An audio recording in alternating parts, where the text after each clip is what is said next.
Hi, friends. Welcome back to Desire Dialogues, the space where we dive into all things sex, love, and everything in between. Ooh, today's a juicy one, my friends. Let me tell you, it's long overdue. My name is Lauren Nicole. I am your sex coach and the host of this fabulous podcast. I'm so pumped you're here. We're going to talk about the vulva, the history, cultural significance, how it's been celebrated, how it's been shamed, and how it's also been reclaimed over the centuries. Here's the deal, all right? If the word vulva makes you feel a little awkward, stick with me, okay? It's not just about anatomy. It's power, it's pleasure, and a symbol of creation itself. So grab a cup of tea or something stronger if you prefer, and let's get diving in here. All right, friends. So, quick story before we start. I was talking to my Nana a couple weeks ago. She has no idea what I do, by the way. She does not know that I am one of the top sex toy sellers in the entire United States in my company. So, we're going to not tell her, eh? But, wicked funny. We had an hour conversation. She loves her 22 freaking great-grandchildren, okay?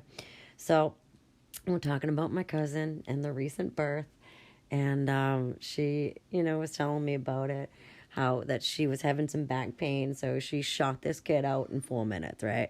She's like, it was done in 4 minutes. She was having back pain. She couldn't stand it anymore. So she had a little tearing. I said, okay, did she have a vaginal birth or a C-section? And my Nana goes, oh, she had the regular one. And I said, oh my gosh, Nan, can you not say the word vagina?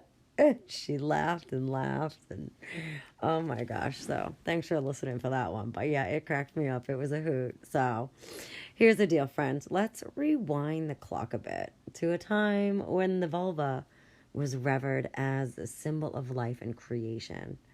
So picture this. 35,000 years ago, humans were carving small statues like Venus figurines. Exaggerated vulva, hips, and breasts, and they weren't just early attempts at art. These were symbols of fertility, abundance, and the miracle of birth.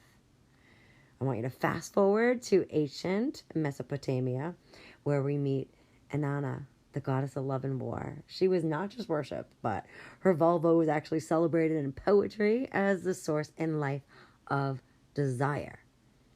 Holy shit, right? So one poem literally says, the vulva is a well-watered field. So let's talk about honoring the body there, huh? And then in Hindu culture, we see the yoni as a sacred symbol of feminine energy, often paired with the lingam to represent balance and creation. Across cultures, the vulva was seen as powerful, sacred, and deeply connected to the divine. And then, of course, history has a way of messing that shit up, eh? Enter the patriarchy. So as society shifted to more of a male-dominated structure, the vulva went from sacred to straight up fucking scandalous.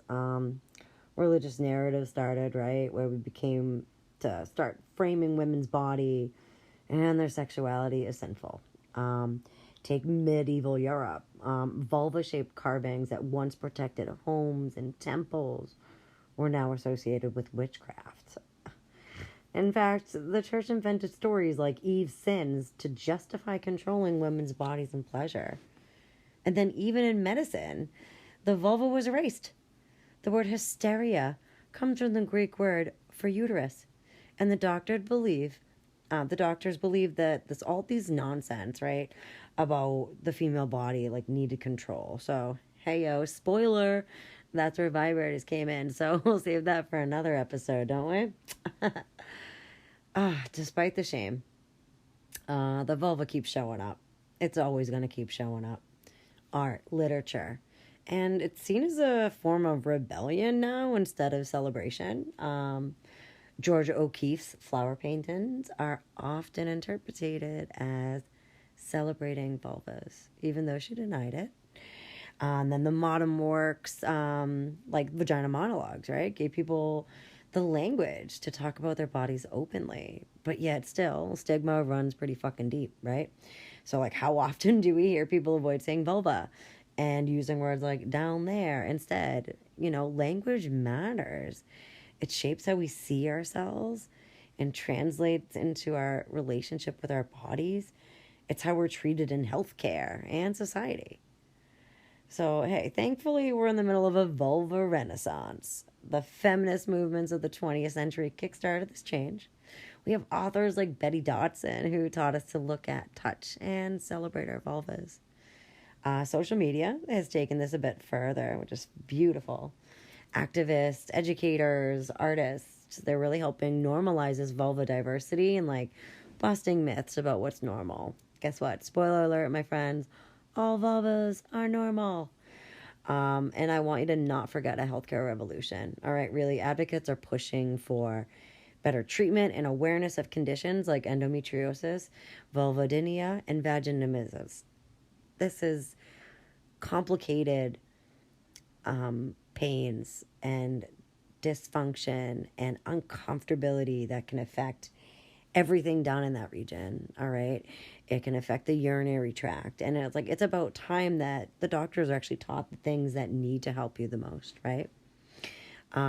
So when we talk about anatomy, did you know that the clitoris has over 8,000 nerve endings? And that is just the tip, literally. The clitoris actually extends inside the body, playing a huge role in pleasure. So I want you to imagine it as a wishbone, okay? The top middle piece is the clitoris that you may see externally in like the size of a pea, a little green pea, right? Here's a kicker, dude. Many people don't learn this in school. Comprehensive sex ed is pretty rare, kind of leaving people to figure it on their own or not at all, and feeling really shameful and unsure of even how to pleasure themselves. So, if there's one takeaway that you got today, my friends, I hope that you know your vulva is incredible. It's more than just functional. It is a source of joy, of creativity, and connection. So, the vulva has been a symbol of creation, a target of shame, and a force of empowerment. So it's time to continue the journey of reclaiming it. So whether you have one, love someone who does, or you're just curious, let's celebrate the vulva for the powerhouse it is. So thanks for tuning in today to this episode. If you love the conversation, share it with a friend, drop a comment below.